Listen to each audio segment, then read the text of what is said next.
Hi friends, welcome to Akshaya dot com. இன்றைக்கி இந்த வீடியோவில் ரொம்ப டிஃப்ரெண்ட்டான சுவையில் நல்ல ஒரு ஃபில்லிங்கான டேஸ்டியான பிரேக்ஃபாஸ்ட் ரெசிப்பிங்க. இது வரைக்கும் இந்த மாதிரி சுவையாக செஞ்சு சாப்பிட்டு இருக்கவே மாட்டீங்க. வெங்காயத்துடன் ரவையை சேர்த்து ஒரு தடவை இந்த மாதிரி செய்து பாருங்கள். அதுக்கு பெரிய சைஸ் வெங்காயம் நீட்டு வாக்கில் இது மாதிரி நைஸாக கட் பண்ணி எடுத்துகிட்டு வந்திருக்கேன். அதை எல்லாத்தையுமே தனித்தனியாக இது மாதிரி உதிர்த்து விட்டுக்கங்க. இது மாதிரி உதிர்த்து விட்ட பிறகு ரவையை சேர்த்து கலந்திங்கன்னா தான் ஈஸியாக இருக்கும் பிசையறதுக்கு. கொஞ்சம் தடிமனாக இல்லாமல் நைஸாக கட் பண்ணி எடுத்திங்கன்னா உதிர்த்து விட்டதும் நல்லா மெலிசாக பிரிஞ்சு கிடைக்கும். இப்போ இதோட 3 கப் அளவுக்கு ரவை சேர்த்துக்கங்க. வறுக்காத ரவை தாங்க சேர்த்துருக்கேன்.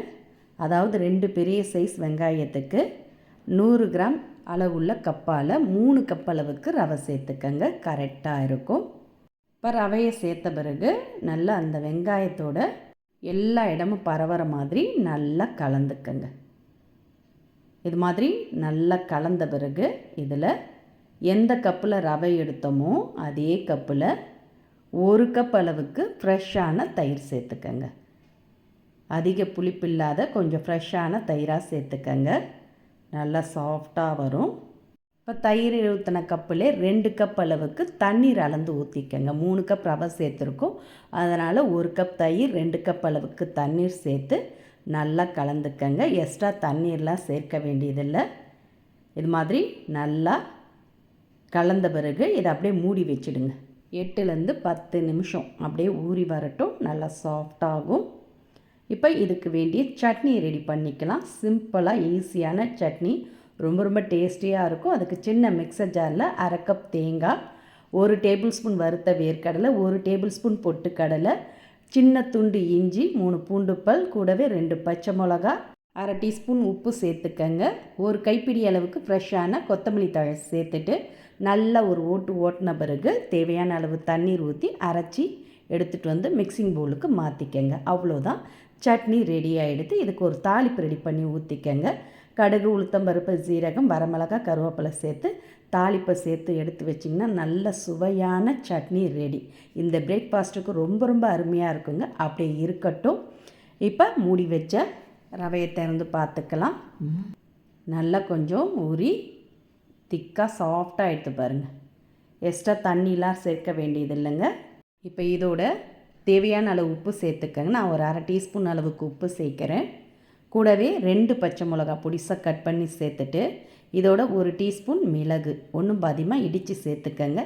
1/2 டீஸ்பூன் ஜீரகம், கூடவே சின்ன துண்டு இஞ்சை இது மாதிரி கிரேட்டரில் துருவி சேர்த்துக்கங்க. நல்ல மணமாகவும் சாப்பிட சுவையாகவும் இருக்கும். கூடவே ஃப்ரெஷ்ஷான கருவேப்பிலை, மல்லி இலைகளை பொடியாக கட் பண்ணி சேர்த்து நல்லா கலந்து பிசைஞ்சிக்கங்க. அவ்வளோதான், மாவு ரெடியாக எடுத்துங்க. கலந்திங்கன்னா கரெக்டாக இந்த பதத்தில் தான் இருக்கும்.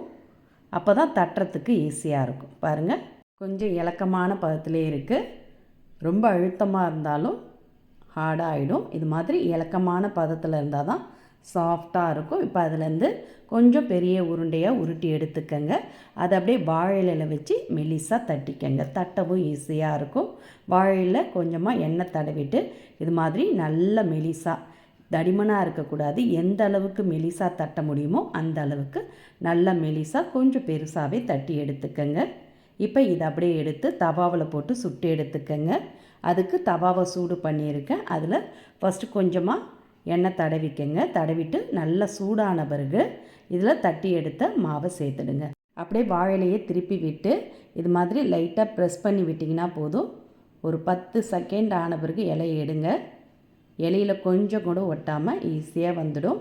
இப்போ ஒரு சைடு வெந்ததும் அப்படியே திருப்பி போட்டுக்கங்க. திருப்பி போட்டு கொஞ்சமாக மேலாப்பில் எண்ணெய் சுற்றிரும் தடவிக்கங்க. தடவி 2 சைடுமே இது மாதிரி ஓரங்கள்லாம் வெந்து செவந்ததும் எடுத்திங்கன்னா சூப்பரான நல்ல சுவையான வெங்காய அடை ரெடி. சூப்பராக ரொம்ப சாஃப்டாக அருமையாக இருக்குங்க. நம்ம எப்பயுமே அரிசி மாவு இல்லை கோதுமை மாவில் கூட செஞ்சுருப்பீங்க. ஆனால் ரவையும் வெங்காயத்தையும் சேர்த்து இந்த மாதிரி ஒரு தடவை செஞ்சு சாப்பிட்டு பாருங்கள்.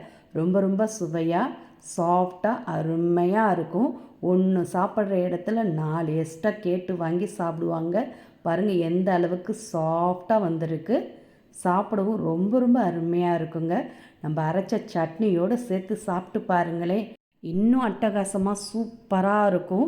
எப்பயுமே ஒரே மாதிரி ரவையில் கிச்சடி உப்மான்னு செய்யாமல் இதே மாதிரி அடையாக ஒரு தடவை செஞ்சு கொடுத்து பாருங்கள். இனி எல்லாருமே வீட்டில் அடிக்கடி செய்ய சொல்லி கேட்பாங்க.